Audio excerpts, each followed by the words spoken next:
बिस्मिल्लाहिर्रहमानिर्रहीम। शुरू कोम द ډیر زیات بخونکی او د ډیر زیات مهربان ذات په نوم باندې. السلام علیکم ورحمت الله وبرکاته. امید درو کوم چې تاسو ټول په ټیک ټاک الله پاکم خوشاله آباد ساته. الله پاک دې منګ او تاسو ټول د چا محتاج نه، صرف د الله پاک منګ او تاسو ټول د خپل بندګۍ د محتاج وساتي. او د الله پاک نه دواره چې کوم مرګري دا ویډیو ګوري، الله پاک دې د هغوی تمام مشکلات تمام پریشانی دا حل کړي. نن چې کومه زمونږه وظیفه ده دا د ماه شعبان حواله سره ده. د ماه شعبان ختمېدو پورې محترمو دا وظیفه ده، نو کوشش دا کول پکار چې د رمضان نه مخکې دا وظیفه دا وکړی شي. ډیره زیاته پاورفل وظیفه ده او دغه رنګ ډیره زیاته طاقتور وظیفه ده. د دې وظیفې په برکت باندې الله پاک تاسو مالا مال کی، دومره دولت به الله پاک تاسو له درکړي چې تاسو به حیران شئ. کم ته چې ویل کېږي دولت کی بارش، داسې ځای نه به دولت الله پاک درکړي د انسان ګمان کې به هم نه وي، من حیث لا یحتسب. مطلب دا شو کنه چې داس ځای نه به الله پاک انسان ته مال ورکي، دولت ورکي، عزت ورکي، شهرت ورکي چې د انسان په ذهن کې به نه وي. یاد ساتئ محترم ورونو خویندو چې د الله پاک خزانې د الله محدود دي. چېرته د الله پاک خزانې دا محدود ونه ګڼئ چې الله پاک نه راکوي، نه، د الله پاک خزانې د الله محدود دي. او دغه رنګې الله پاک ورکوونکو ته محترمو دا ورکوي. موږ انسانان یو او د انسان کار دی غوښتل. موږ به د الله پاک نه غواړو مکمل کلک یقین سره د صدق زړه نه دغه رنګ الله پاک نه موږ سوال محترمو دا کوو. بیا ورکول دا د الله پاک کار دی، خو موږ به مکمل یقین سره او دغه رنګ په ښه ګمان سره موږ دا وظیفه کوو انشاءالله العزیز. بیا تماشه کوئ چې الله پاک موږ او تاسو له څومره رزق راکوي.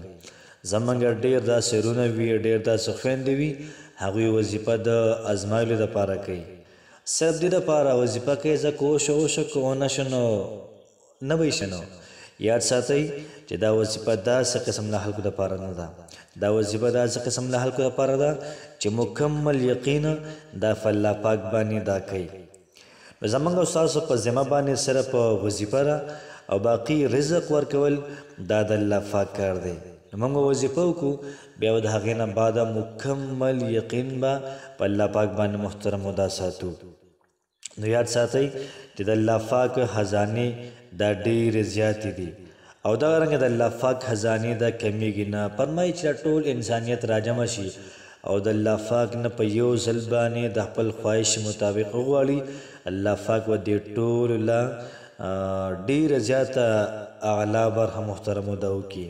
او بیا فرمایي چې د الله پاک په خزانو کې کمی دا به رانه شي. نن چې کومه زموږ وظیفه ده دا د یو صورت حوالې سره ده او دغه صورت به په لونګو باندې محترمو دا وایو. نو بیا به دا لونګ چېرته کېږدو دا مکمل تفصیل دا په دې ویډیو کې به انشاءالله وایو. فرمایي چې کم سړی دا وظیفه وکړي د دې سړي باندې په غرونو برابر قرض وي، انشاءالله العزیز الله پاک به قرض دا ختم کړي. دا وظیفه زموږ دا سرونه خویندې کوي چې د هغوی په درستخان باندې صرف یو سوکړک پروت وي او دغه رنګ یو د ساګو پلیټ پروت وي، باقي نور هېڅ هم نه وي، اوبه ورسره پرتې وي، باقي هېڅ هم ورسره نه وي. د دې وظیفې په برکت باندې به الله پاک د دوی درستخان دا به ډک کړي. الله پاک به په رزق کې دومره فایده واچوي، دومره برکت به پکې واچوي چې انشاءالله العزیز خلک به راځي او د دوی د درستخان تماشې به کوي.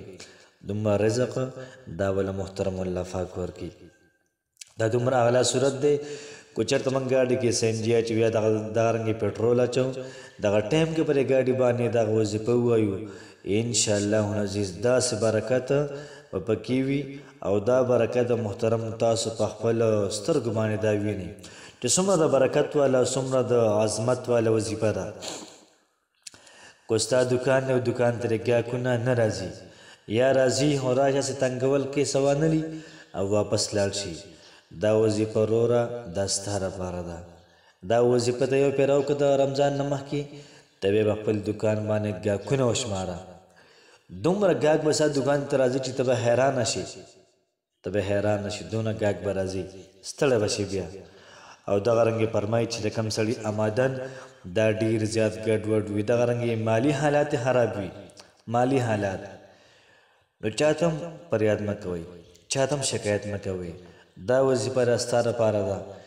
یو پیره ته را صورت ووایه په لونګو باندې، ته بیا تماشه کوه چې الله پاک ستا مالي حالات دا څنګه برابروي، الله پاک ستا ژوند دا څنګه برابروي. یاد ساتئ چې کوم ځای کې د انسان عقل دا کار پرېږدي، دغه ځای نه محترم بیا وظایف دا شروع کېږي، بیا وظایف خپل کار محترمو دا ښیي، بیا وظایف د خپل قوت ښیي. یاد ساتئ چې دا وظایف دا د الله پاک عرش محترمو دا ټاکئ. دلته کې موږ د الله پاک نوم والو او دغه نوم فرشتې هلته کې وي چې الله پاک ته وایي چې ستا پلانکی بنده ډېر زیات مشکل کې دی، ډېر زیات پریشانۍ کې دی او ستا دا مقدس نوم یې واخیستو. الله پاک محترم په جلال کې راځي او د دې انسان ټول حاجات محترمو دا پوره کوي. نو یاد ساتئ چې په ښه ګمان باندې، په ښه یقین باندې، مضبوط یقین او مضبوطی عقیدې سره دا وظیفه وکړه چې انشاءالله العزیز الله پاک به د انسان ته بې فنا مال او دولت ورکړي. نو راځئ چې زه وظیفې طرف ته. نو یاد ساتئ چې د رمضان مبارک نه مخکې دا وظیفه کول پکار دي. مخکې نو موږ به 15 دانې لونګ راولو.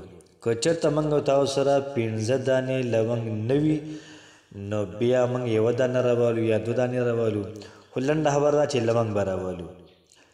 لونګ به راولو او په خپل تلي کې به کېږدو او دغه رنګې پاکې کپړې به واغوندو او چارندام به وکړو ښه ښکلې طریقې سره. 11 پېرې به درود ابراهیم ووایو.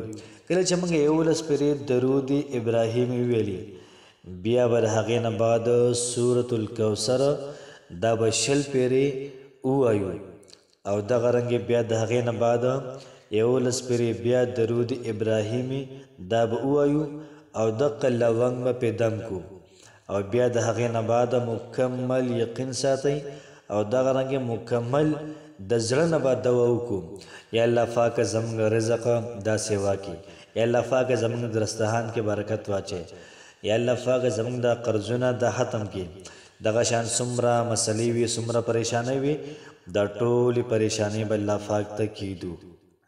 یاد ساتئ چې موږ بندګانو او د بنده په ذمه باندې صرف محترم دا غوښتل دي، باقي سوال پوره کول او دغه رنګې ورکول دا د الله پاک کار دی.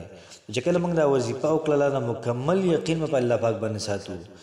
دغه لونګ چې په کم کې کالي وي عقل ته به کېږدو یا بټوه کې پیسې وي بټوه کې به لونګ ورسره کېږدو. دغه رنګې بل ځای کې به کور کې کمره کې او ځای کې پیسې پرتې وي هغه پیسو سودا لونګ کېږدو. تاسو بیا تماشه کوئ چې الله پاک ستاسو رزق دا څنګه سیوا کوي. نو کوشش وکړئ چې دا ویډیو سره مخکې هم شریکه کړئ. د رمضان نه مخکې زموږ وروڼه خویندې دا وظیفه وکړي او د هغوی حالات دا محترم او دا ډېر زیات بدل شي. الله پاک مو خوشحاله ساته. السلام علیکم ورحمة الله وبرکاته.